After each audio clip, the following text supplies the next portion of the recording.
Assalamualaikum warahmatullahi wabarakatuh. Halo semuanya, perkenalkan nama saya Dea Puspita, Stambuk G701-20002. Saya mahasiswi jurusan farmasi dari Universitas Tadulako. Nah, pada video kali ini saya akan menjelaskan mengenai hubungan biotransformasi, farmakokinetik, dan farmakodinamik dari obat glibenkelamid. Nah, mungkin beberapa teman-teman ada yang sudah mengetahui ataupun belum mengetahui apa sih itu obat glibenkelamid. Nah, obat glibenkelamid adalah obat yang digunakan sebagai antihiperglikemik atau sebagai obat anti diabetes yang dapat mengsekresikan insulin dari sel beta pankreas. Nah, obat glibenkelamid ini merupakan obat golongan sulfonylurea generasi kedua, di mana obat glibenkelamid ini digunakan sebagai terapi non-insulin dependent atau terapi untuk diabetes tipe 2. Lalu bagaimana ya struktur dari obat glibenkelamid? Nah, di samping saya ada struktur obat glibenkelamid. Nah, dari struktur yang teman-teman lihat ini, obat glibenkelamid ini dia memiliki gugus alifatik. Nah, gugus alifatik ini dia berpengaruh terhadap masa kerja obat glibenkelamid dan dia dapat meningkatkan aktivitas hipoglikemik. Nah, lalu untuk berat molekul dari glibenkelamid itu dia beratnya 494,004 gram per mol. Kemudian bagaimana sih kelarutannya? Kelarutan dari obat glibenkelamid ini dia praktis tidak larut. Kemudian untuk pemeriannya itu dia dalam bentuk hablur, kemudian warnanya hampir putih atau putih, kemudian dia hampir tidak berbau. Seperti itu.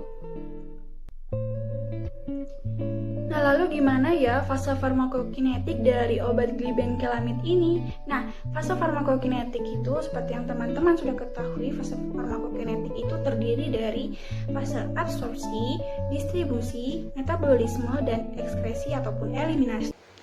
Nah, untuk proses dari absorpsinya untuk obat glibenkelamid ini, dimana dia tuh memiliki nilai pKa itu 5,3. Nah, nilai pKa 5,3 ini menandakan bahwa obat glibenkelamid ini dia memiliki pH yang asam gitu. Jadi obat glibenkelamid ini dia bersifat asam. Nah, untuk obat yang bersifat asam, biasanya itu dia akan membentuk fraksi yang tak terionkan. Jadi obat glibenkelamid ini nantinya di dalam tubuh itu dia akan membentuk fraksi yang tak terionkan, di mana obat yang tak terionkan ini adalah obat yang sukar diabsorpsi, di mana untuk obat yang mudah diabsorpsi itu adalah obat dengan pH yang basa. Karena dengan pH yang basa ini biasanya obat-obat itu dia akan terbentuk dalam atau mudah diionisasikan gitu, sehingga dia mudah diabsorpsi. Sedangkan untuk obat glibenkelamid sendiri ini dia memiliki dengan pH yang asam, dia itu akan membentuk fraksi yang tak terionisasikan. Dengan begitu obat glibenkelamid ini dia tuh sukar diabsorpsikan di dalam tubuh. Nah, karena alasan itu juga biasanya obat glibenkelamid ini dia diberikan atau dikonsumsi itu 30 menit sebelum makan untuk mempermudah absorpsi di dalam usus. Seperti itu, teman-teman. Nah, kemudian untuk fase distribusinya. Nah, fase distribusi dari obat glibenkelamid ini dia didistribusikan melalui ke ekstraseluler, atau dimana dia setelah melewati fase absorpsi itu dia akan terikat oleh protein itu sebanyak 99% itu. Nah, teman-teman, untuk proses metabolisme dari obat glibenkelamid ini dia melalui enzim CYP34A yang kemudian dia akan dimetabolisme di organ hati. Nah, pada proses metabolisme obat glibenkelamid ini dia melewati yang namanya fase 1 dan fase 2. Nah, teman-teman mungkin bingung ya, fase 1 itu apa sih? Fase 2 itu apa? Nah, fase 1 itu disebut juga dengan reaksi fungsionalisasi. Dimana kenapa disebut reaksi fungsionalisasi? Karena pada fase ini itu pada senyawa obat itu dia ditambahkan atau dimasukkan gugus-gugus fungsional. Misalnya contohnya seperti gugus OH, gugus COH, yang mana gugus-gugus ini nanti dia akan bersifat polar, lebih polar, sehingga nanti metabolit yang dihasilkan itu mudah diekskresikan.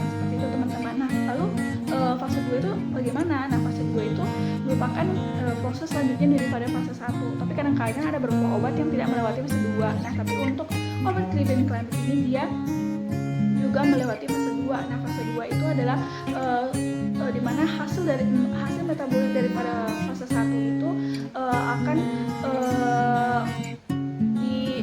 akan melewati reaksi-reaksi pada fase 2, gitu. Akan melewati salah satu reaksi dari fase 2 itu ya ada reaksi konjugasi, asetylisasi, dan reaksi metilisasi.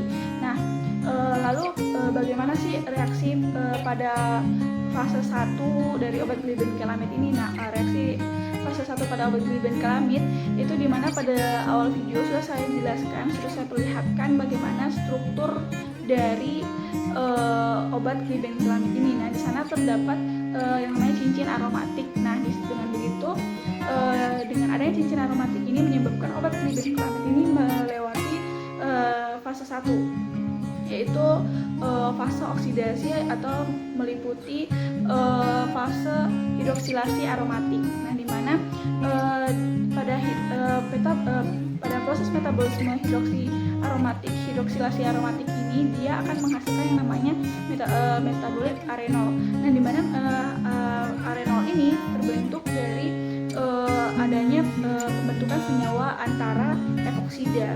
Nah, kemudian dia akan mengalami penataan ulang menjadi atau membentuk arenol, di mana lebih tepatnya nih yang sudah saya jelaskan tadi sebelumnya, fase 1 itu fase penambahan gugus fungsional, di mana pada fase hidroksilasi aromatik ini dia untuk struktur dari glibenclamid itu dia mengalami penambahan gugus OH, teman-teman.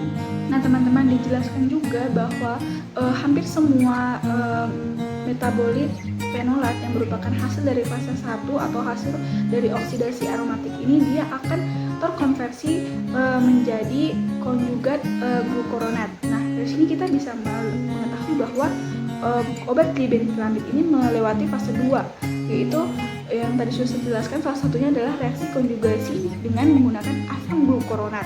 Nah, gimana sih reaksi konjugasi dengan asam glukuronat yang dilewati oleh obat glibenclamid ini? Nah, yang mana itu nanti pada prosesnya itu ada yang namanya asam deglukuronat. Asam deglukuronat ini dia akan itu mengandung gugus karboksilat dan gugus hidroksil. Nah, di mana adanya gugus karboksilat dan gugus hidroksil ini nanti dia akan mengikat substrat sehingga dia akan membentuk yang namanya beta glukuronida. Nah, terbentuknya beta glukuronida ini dia akan meningkatkan kelarutan air dan berubah menjadi metabolit yang lebih polar. Nah, metabolitnya itu apa? Yaitu metabolit 4 transhidroksigliburid, 3 hidroksigliburid, dan 1 metabolit yang tidak teridentifikasi, teman-teman. Nah, jadi setelah itu nanti akan melewati yang namanya fase ekskresi, karena metabolit ini sudah menjadi lebih polar sehingga dia mudah diekskresikan. Nah, untuk obat glibenclamid ini dia fase ekskresinya itu dia melewati rute bilar dan renal, yang mana dia akan diekskresikan secara imbang, yaitu melewati 50% urin dan 50% feses. Seperti itu, teman-teman. Farmakodinamik dari obat glibenclamid ini. Nah, farmakodinamik dari obat glibenclamid ini, teman-teman, dapat kita lihat dari mekanisme kerjanya. Nah, mekanisme kerja dari obat glibenclamid itu dia mensekresikan insulin dari kelenjar pankreas. Nah, dengan begitu obat untuk glibenclamid ini dia itu hanya dapat diberikan kepada penderita yang memiliki sel-sel beta yang masih berfungsi dengan baik. Seperti itu, teman-teman. Jadi itu saja yang dapat saya sampaikan pada video kali ini. Terima kasih teman-teman sudah menonton sampai akhir. Jangan lupa like-nya, teman-teman. Oke, terima kasih. Saya tutup. Wassalamualaikum warahmatullahi wabarakatuh. Sampai jumpa, teman-teman.